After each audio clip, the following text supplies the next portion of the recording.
637 horsepower? 0 to 60 in 3.4 seconds?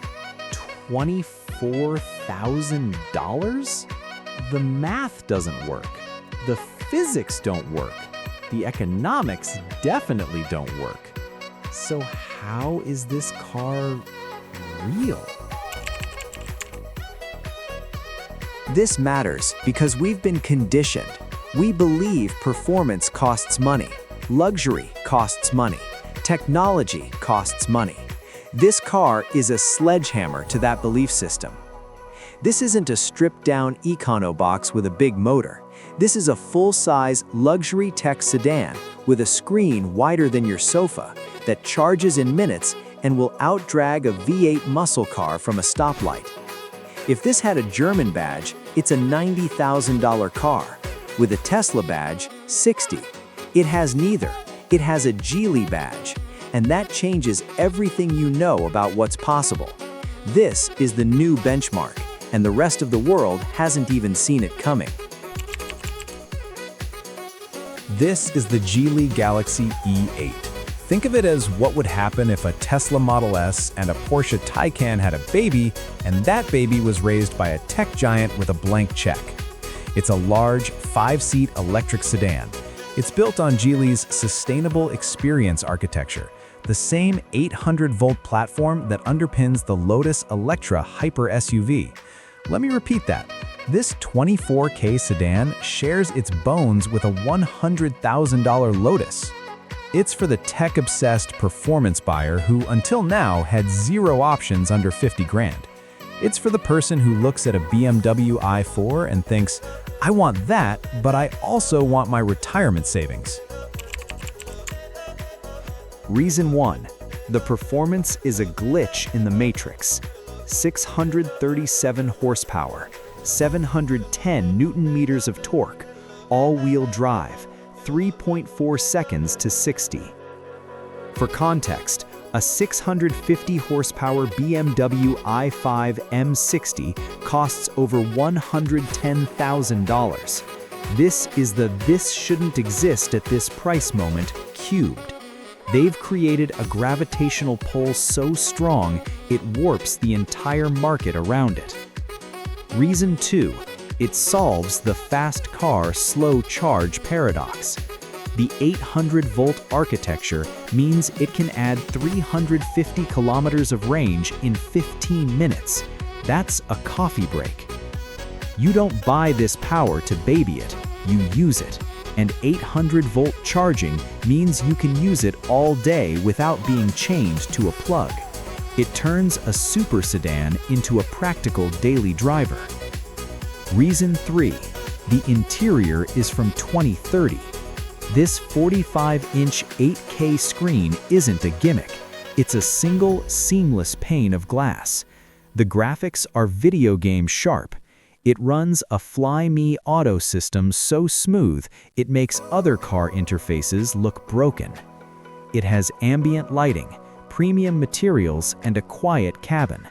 It feels like a $70,000 car that got a $24,000 price tag by mistake.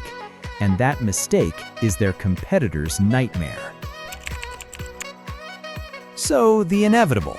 How does it stack up against the default performance EV, the Tesla Model 3 Performance? Tesla still wins on the ecosystem.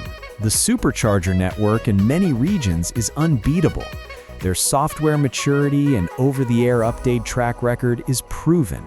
The driving feel is razor sharp, almost nervous. It's a scalpel. The Geely wins on raw value, interior wow factor, and charging speed on paper. The screen, the material quality, the space, it's in another league. And the price? In China, the top-spec E8 is still tens of thousands less than a base Model 3 Performance. Here's my hot take. The Tesla feels like a finished product from a brilliant startup. The Geely feels like a prototype from the future that accidentally went on sale. One is polished, the other is prophetic.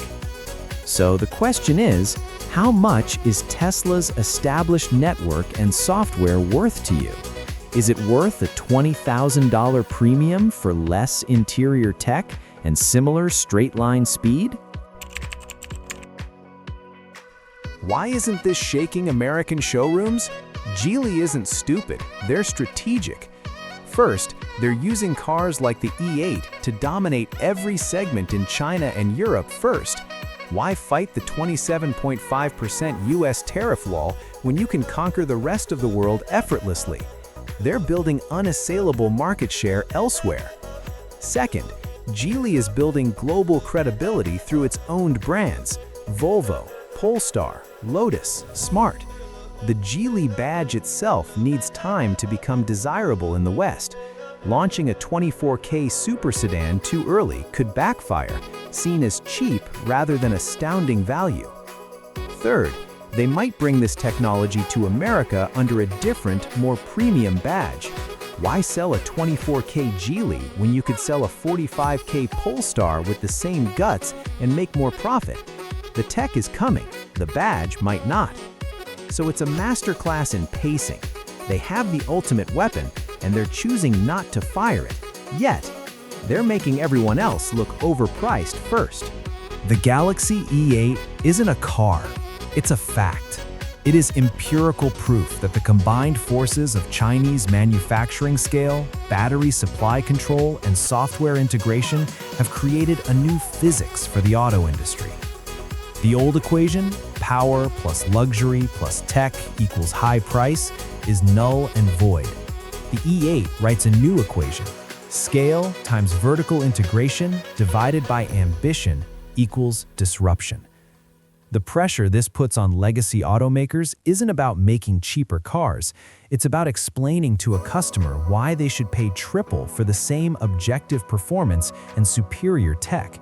That's a conversation you cannot win with a spreadsheet. The Geely Galaxy E8 shows us the ceiling is gone.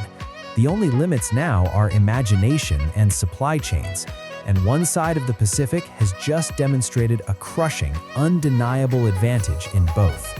Here's the single brutal question. If this car were sold in the USA tomorrow for $35,000, would you buy it over a Tesla Model 3 Performance, even if it meant choosing a brand you're not familiar with? Does pure, undeniable value beat brand loyalty? Be honest in the comments. If this review broke your brain a little, hit that like button. Subscribe. In 2 weeks, I'm driving the other Geely you need to see, the $18,000 electric convertible that's outselling the Miata in China. Thanks for watching. I'll see you in the comments.